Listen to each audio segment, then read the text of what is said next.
certo? Eles lá vão gritar a força e aqui a gente fala bem alto, vertical. Para que a gente dê uma emoção maior essa mais combinado? E temos uma palma também. Cadê patas? Patas? Alguém já conhece aí? Faça a palma do grupo. Fora as pessoas que já são participantes. Vamos lá. E é a seguinte, tá? Chama aí com essa luta difícil. 1, 2, 3, 1, 2, 3, 1, 2, 3. Aí grita, força, outro vertical. Bora começar 1, 2, 3.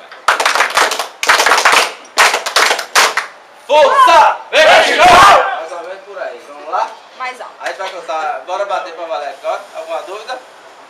1, 2, 3, 1, 2, 3. 1, 2, 3. Força!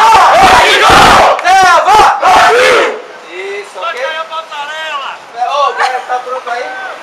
Ô, caramba! Vocês vão botar a força aí, vai? Vai, gente. Hein, Chorão? Pronto.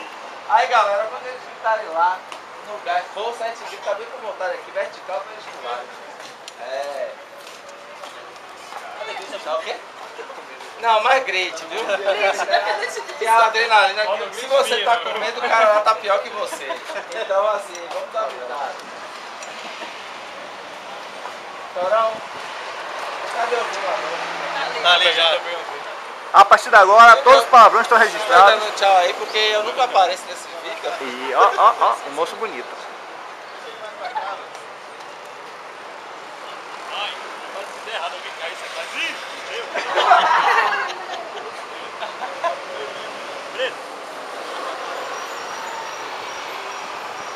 Chorão, vai no 3, né?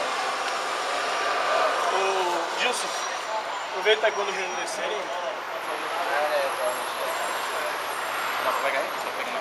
Eu vou jogar aqui pra fora, porque essa câmerazinha leva, mas depois de um tempo o braço esticado pesa.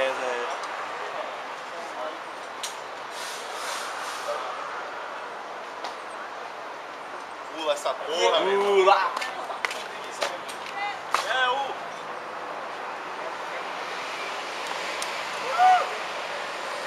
Vou cair nesse pé de pau.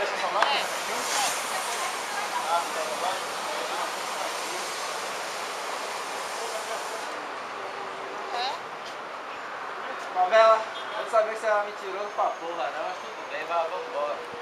É isso que eu não tô fazendo mais manobra nessa. Aí. Não, eu tô trabalhando demais com aquele estresse. Você falou que é pra mim mesmo. Desestressado. Você falou que é pra mim mesmo. Bora. E aí, Chorão? 1, 2, 3. Atenção, galera. Pera aí, deixa eu estar ali aprontando. Você quer o quê, Cristiano?